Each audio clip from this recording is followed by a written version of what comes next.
President Anderson, members of the faculty, Board of Trustees, distinguished guests,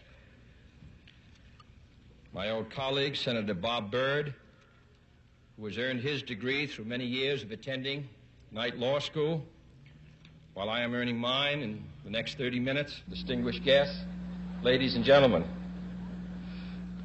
It is with great pride that I participate in this ceremony of the American University, sponsored by the Methodist Church, founded by Bishop John Fletcher Hurst, and first opened by President Woodrow Wilson in 1914. This is a young and growing university, but it has already fulfilled Bishop Hurst's enlightened hope for the study of history and public affairs in a city devoted to the making of history and to the conduct of the public's business. By sponsoring this institution of higher learning for all who wish to learn, whatever their color or their creed, the Methodists of this area and the nation deserve the nation's thanks.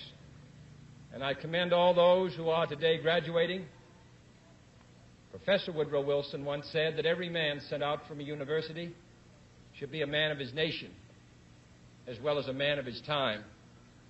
And I'm confident that the men and women who carry the honor of graduating from this institution will continue to give from their lives, from their talents, a high measure of public service and public support. There are few earthly things more beautiful than a university, wrote John Masefield in his tribute to English universities, and his words are equally true today. He did not refer to towers or to campuses. He admired the splendid beauty of a university because it was, he said, a place where those who hate ignorance may strive to know, where those who perceive truth may strive to make others see. I have therefore chosen this time and place to discuss a topic on which ignorance too often abounds and the truth too rarely perceived, and that is the most important topic on earth, peace. What kind of a peace do I mean, and what kind of a peace do we seek? Not a Pax Americana enforced on the world by American weapons of war, not the peace of the grave or the security of the slave. I am talking about genuine peace, the kind of peace that makes life on earth worth living, the kind that enables men and nations to grow and to hope and build a better life for their children. Not merely peace for Americans, but peace for all men and women. Not merely peace in our time, but peace in all time. I speak of peace because of the new face of war. Total war makes no sense in an age where great powers can maintain large and relatively invulnerable nuclear forces and refuse to surrender without resort to those forces. It makes no sense in an age where a single nuclear weapon contains almost 10 times the explosive force delivered by all the Allied air forces in the Second World War. It makes no sense in an age when the deadly poisons produced by a nuclear exchange would be carried by wind and water and soil and seed to the far corners of the globe and to generations yet unborn. Today, the expenditure of billions of dollars every year on weapons acquired for the purpose of making sure we never need them is essential to the keeping of peace. But surely the acquisition of such idle stockpiles, which can only destroy and never create, is not the only, much less the most efficient, means of assuring peace. I speak of peace, therefore, as the necessary, rational end of rational men. I realize the pursuit of peace is not as dramatic as the pursuit of war, and frequently the words of the pursuers fall on deaf ears, but we have no more urgent task. Some say that it is useless to speak of peace or world law or world disarmament, and that it will be useless until the leaders of the Soviet Union adopt a more enlightened attitude. I hope they do. I believe we can help them do it. But I also believe that we must re-examine our own attitudes as individuals and as a nation, for our attitude is as essential as theirs. And every graduate of this school, every thoughtful citizen who despairs of war and wishes to bring peace should begin by looking inward, by examining his own attitude towards the possibilities of peace, towards the Soviet Union, towards the course of the Cold War, and towards freedom and peace here at home. First, examine our attitude towards peace itself. Too many of us think it is impossible. Too many think it is unreal. But that is a dangerous, defeatist belief. It leads to the conclusion that war is inevitable, that mankind is doomed, that we are gripped by forces we cannot control. We need not accept that view. Our problems are man-made. Therefore, they can be solved by man, and man can be as big as he wants. No problem of human destiny is beyond human beings. Man's reason and spirit have often solved the seemingly unsolvable, and we believe they can do it again. I am not referring to the absolute, infinite concept of universal peace and goodwill, of which some fantasies and fanatics dream. I do not deny the value of hopes and dreams, but we merely invite discouragement and incredulity by making that our only and immediate goal. Let us focus instead on a more practical, more attainable peace, based not on a sudden revolution in human nature, but on a gradual evolution in human institutions, on a series of concrete actions and effective agreements which are in the interests of all concerned. There is no single simple key to this peace, no grand or magic formula to be adopted by one or two powers. Genuine peace must be the product of many nations, the sum of many acts. It must be dynamic, not static, changing to meet the challenge of each new generation. For peace is a process, a way of solving problems. With such a peace, there will still be quarrels and conflicting interests, as there are within families and nations. World peace, like community peace, does not require that each man love his neighbor. It requires only that they live together in mutual tolerance, submitting their disputes to a just and peaceful settlement. And history teaches us that enmities between nations, as between individuals, do not last forever. However fixed our likes and dislikes may seem, the tide of time and events will often bring surprising changes in the relations between nations and neighbors. So let us persevere. Peace need not be impractical, and war need not be inevitable. By defining our goal more clearly, by making it seem more manageable and less remote, we can help all people to see it, to draw hope from it, and to move irresistibly towards it. And second, let us re-examine our attitude towards the Soviet Union. It is discouraging to think that their leaders may actually believe what their propagandists write.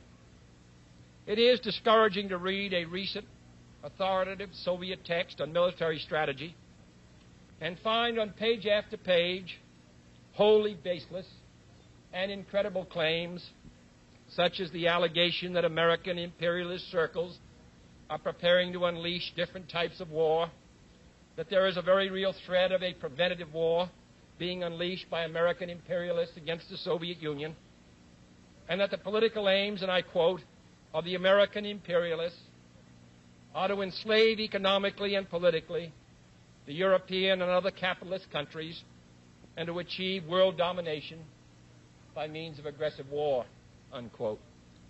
Truly, as it was written long ago, the wicked flee when no man pursueth. Yet it is sad to read these Soviet statements, to realize the extent of the gulf between us. But it is also a warning to the American people not to fall into the same trap as the Soviets, not to see only a distorted and desperate view of the other side, not to see conflict as inevitable, accommodation as impossible, and communication as nothing more than an exchange of threats. No government or social system is so evil that its people must be considered as lacking in virtue. As Americans, we find communism profoundly repugnant as a negation of personal freedom and dignity. But we can still hail the Russian people for their many achievements in science and space, in economic and industrial growth, in culture, in acts of courage. Among the many traits the peoples of our two countries have in common, none is stronger than our mutual abhorrence of war. Almost unique among the major world powers, we have never been at war with each other, and no nation in the history of battle ever suffered more than the Soviet Union in the Second World War. At least 20 million lost their lives. Countless millions of homes and families were burned or sacked. A third of the nation's territory, including two-thirds of its industrial base, was turned into a wasteland, a loss equivalent to the destruction of this country east of Chicago. Today, should total war ever break out again, no matter how, our two countries will be the primary target. It is an ironic but accurate fact that the two strongest powers are the two in the most danger of devastation. All we have built, all we have worked for, would be destroyed in the first 24 hours. And even in the Cold War, which brings burdens and dangers to so many countries, including this nation's closest allies, our two countries bear the heaviest burdens. For we are both devoting massive sums of money to weapons that could be better devoted to combat ignorance, poverty, and disease. We are both caught up in a vicious and dangerous cycle, with suspicion on one side breeding suspicion on the other, and new weapons begetting counter-weapons. In short, both the United States and its allies, and the Soviet Union and its allies, have a mutually deep interest in a just and genuine peace and in holding the arms race. Agreements to this end are in the interests of the Soviet Union as well as ours, and even the most hostile nations can be relied upon to accept and keep those treaty obligations, and only those treaty obligations, which are in their own interest. So let us not be blind to our differences, but let us also direct attention to our common interests and the means by which those differences can be resolved. And if we cannot end now our differences, at least we can help make the world safe for diversity. For in the final analysis, our most basic common link is that we all inhabit this small planet. We all breathe the same air. We all cherish our children's futures, and we are all mortal.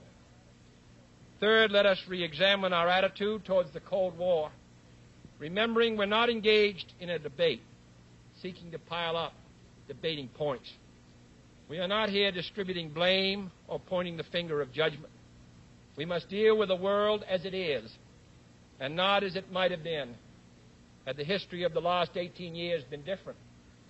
We must therefore persevere in the search for peace in the hope that constructive changes within the communist bloc might bring within reach solutions which now seem beyond us.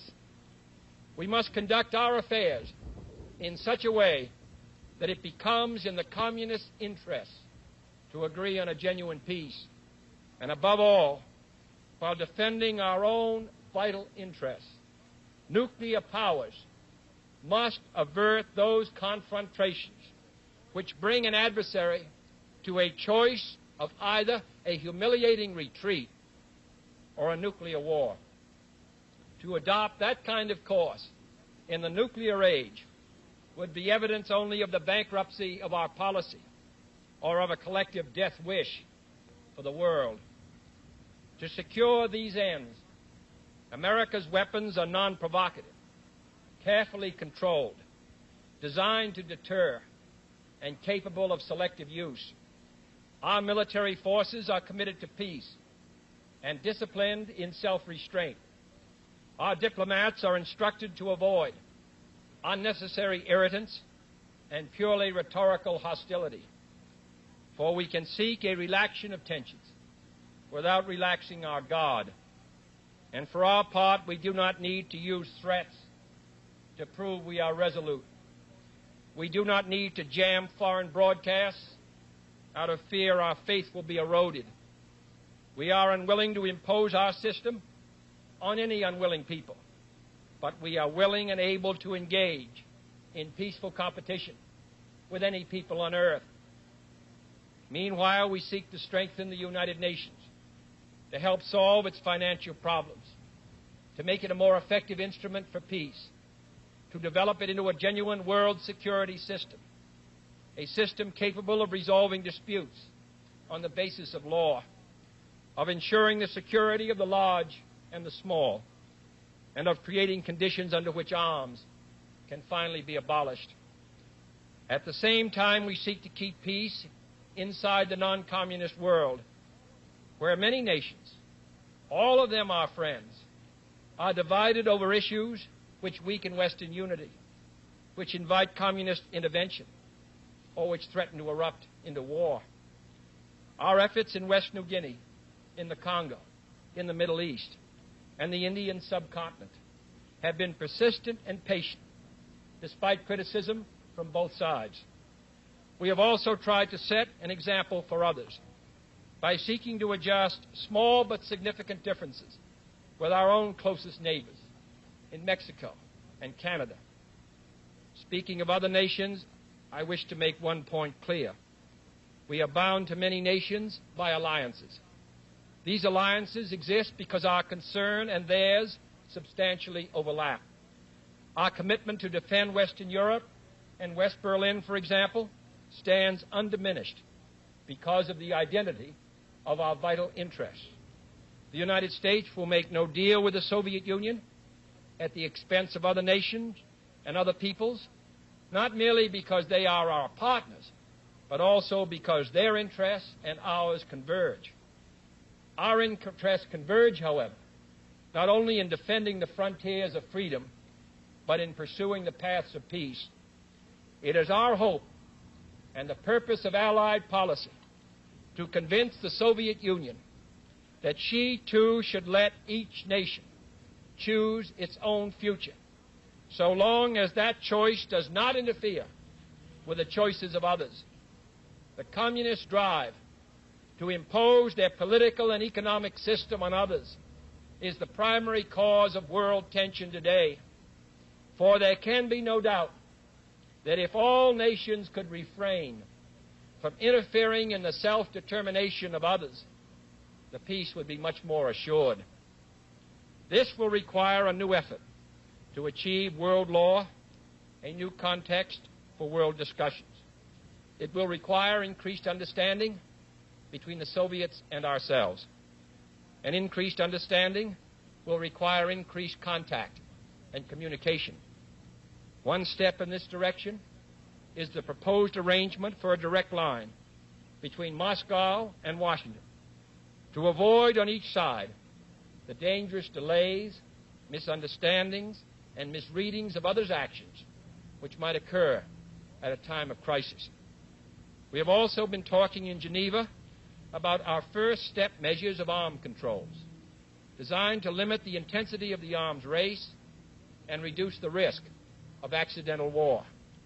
Our primary long-range interest in Geneva, however, is general and complete disarmament, designed to take place by stages, permitting parallel political developments to build the new institutions of peace which would take the place of arms. The pursuit of disarmament has been an effort of this government since the 1920s. It has been urgently sought by the past 3 administrations. And however dim the prospects are today, we intend to continue this effort, to continue it in order that all countries, including our own, can better grasp what the problems and the possibilities of disarmament are. The only major area of these negotiations where the end is in sight, yet where a fresh start is badly needed, is in a treaty to outlaw nuclear tests. The conclusion of such a treaty, so near and yet so far, would check the spiraling arms race in one of its most dangerous areas. It would place the nuclear powers in a position to deal more effectively with one of the greatest hazards which man faces in 1963, the further spread of nuclear arms. It would increase our security. It would decrease the prospects of war. Surely this goal is sufficiently important to require our steady pursuit, yielding neither to the temptation to give up the whole effort, nor the temptation to give up our insistence on vital and responsible safeguards. I'm taking this opportunity, therefore, to announce 2 important decisions in this regard. First, Chairman Khrushchev, Prime Minister Macmillan, and I have agreed that high-level discussions will shortly begin in Moscow, looking towards early agreement on a comprehensive test ban treaty. Our hope must be tempered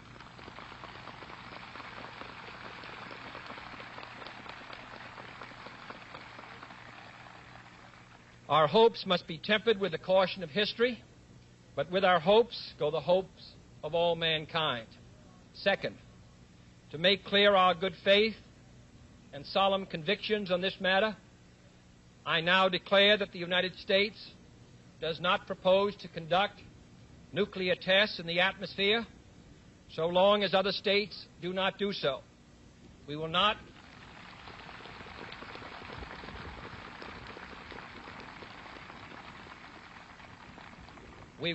be the first to resume. Such a declaration is no substitute for a formal binding treaty, but I hope it will help us achieve one. Nor would such a treaty be a substitute for disarmament, but I hope it will help us achieve it. Finally, my fellow Americans, let us examine our attitude towards peace and freedom here at home. The quality and spirit of our own society must justify and support our efforts abroad. We must show it in the dedication of our own lives, as many of you who are graduating today will have an opportunity to do by serving without pay in the Peace Corps abroad or in the proposed National Service Corps here at home. But wherever we are, we must all, in our daily lives, live up to the age-old faith that peace and freedom walk together. In too many of our cities today, the peace is not secure because freedom is incomplete. It is the responsibility of the executive branch at all levels of government, local, state, and national, to provide and protect that freedom for all of our citizens by all means within our authority. It is the responsibility of the legislative branch at all levels, wherever the authority is not now adequate, to make it adequate. And it is the responsibility of all citizens in all sections of this country to respect the rights of others and respect the law of the land. All this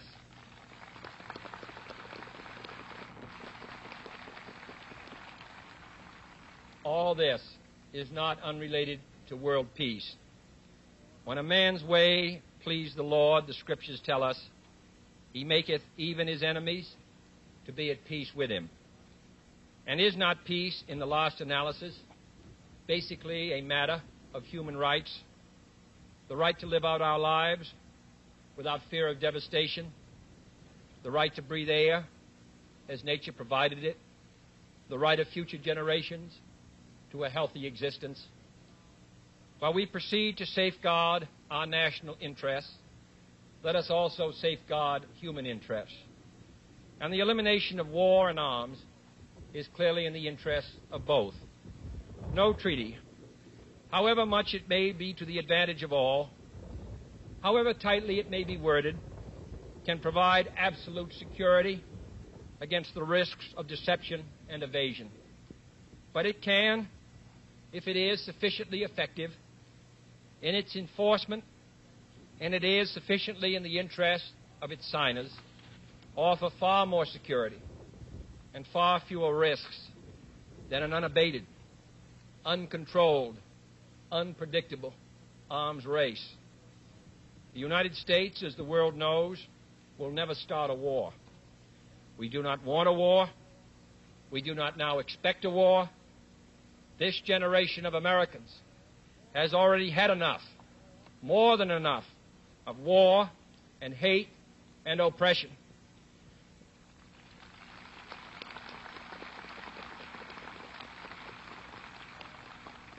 We shall be prepared if others wish it.